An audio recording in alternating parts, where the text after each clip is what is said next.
জলে বাস করা দুই বন্ধুর গল্প। কুমির ছানা ও মাছ বন্ধু। এক ছিল ছোট্ট সবুজ রঙের কুমির ছানা, তার নাম ছিল কুপ্পু। আর তার সবচেয়ে ভালো বন্ধু ছিল একটি ছোট্ট রঙিন মাছ, তার নাম ছিল ঝিলিক। তারা দুজনে একটি পুকুরে একসাথে খেলত। কুপ্পু ঝিলিকের পিঠে চড়ে পুরো পুকুর ঘুরে বেড়াত, আর ঝিলিক কুপ্পুকে মজার মজার গল্প বলত। একদিন পুকুরে নতুন একটি বড় মাছ এল। মাছটি দেখতে খুব চকচকে ছিল আর তার অনেক বন্ধু ছিল। ঝিলিক সেই নতুন মাছের সাথে বন্ধুত্ব করতে গেল।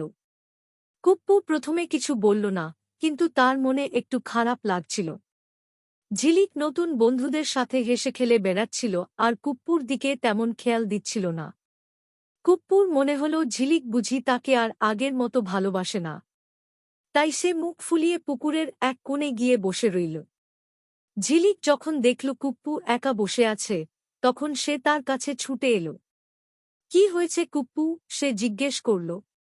কুপ্পু বলল, তুমি তো এখন নতুন বন্ধুদের সাথে ঘুরে বেড়াও, আমাকে আর তোমার মনেই নেই। ঝিলিক হেসে বলল, আরে বোকা, নতুন বন্ধু তো হতেই পারে, কিন্তু তুমি তো আমার সবচেয়ে পুরনো আর সবচেয়ে প্রিয় বন্ধু। তোমাকে কি আমি কখনো ভুলতে পারি? এই কথা শুনে কুপ্পুর মন ভালো হয়ে গেল।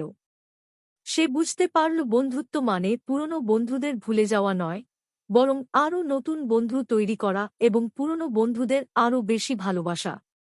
এরপর থেকে কুপ্পু আর ঝিলিক দুজনেই একসাথে নতুন বন্ধুদের সাথে খেলত আর তাদের বন্ধুত্ব আরও মজবুত হল।